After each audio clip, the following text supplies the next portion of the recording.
பாரம்பரிய வீட்டில் கலாச்சார முறையில் பொங்கல் வைத்து தமிழர் திருநாளை 100க்கும் மேற்பட்டோர் கொண்டாடினர். சிறுவர்கள் முதல் பெரியவர்கள் வரை ஆட்டம் பாட்டம் என அட்டகாசமாக நடந்த அறுவடை திருநாள் பற்றிய செய்தி தொகுப்பு இதோ.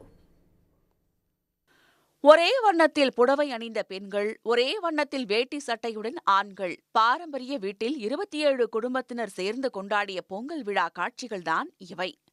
திருப்பத்தூரை அடுத்த நெற்குப்பை கிராமத்தில் தமிழர் கலாச்சாரப்படி விறகு அடுப்பில் புத்தரிசியில் பொங்கல் வைத்து பொங்கலோ பொங்கல் என அனைவரும் குலவையிட்டனர்.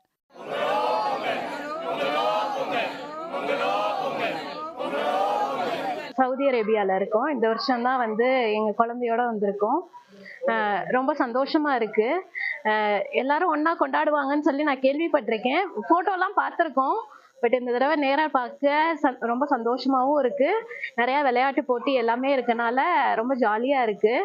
பொங்கல் பொங்கியதும் சங்கு ஊதி அனைவரும் வழிபட்டனர். ஆட்டம் பாட்டம் என களைகட்டிய விழாவில் பாடல் போட்டி, நடன போட்டி என அனைவரும் வீட்டின் முற்றத்தில் உற்சாகமாக தமிழர் திருநாளை கொண்டாடினர்.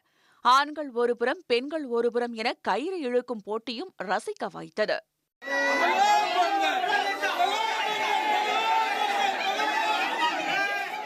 சென்னை, கோவை, திருச்சி மட்டுமல்லாது மும்பை, பெங்களூர் நகரங்களில் இருந்தும் America, Canada, Malaysia, Saudi, Singapore உள்ளிட்ட வெளிநாடுகளிலிருந்தும் தமிழர் திருநாளை கொண்டாட இவர்கள் சொந்த கிராமத்திற்கு வருவதை வழக்கமாக வைத்துள்ளனர்.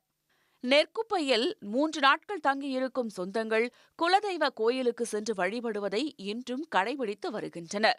27 குடும்பங்களைச் சேர்ந்த 100க்கும் மேற்பட்டோர் வருகையால் தொடர்ந்து 8வது ஆண்டாக நெற்குப்பை கிராமமே மகிழ்ச்சியில் திளைத்துள்ளது. சன் செய்திகளுக்காக சிவகங்கையிலிருந்து செந்தில்.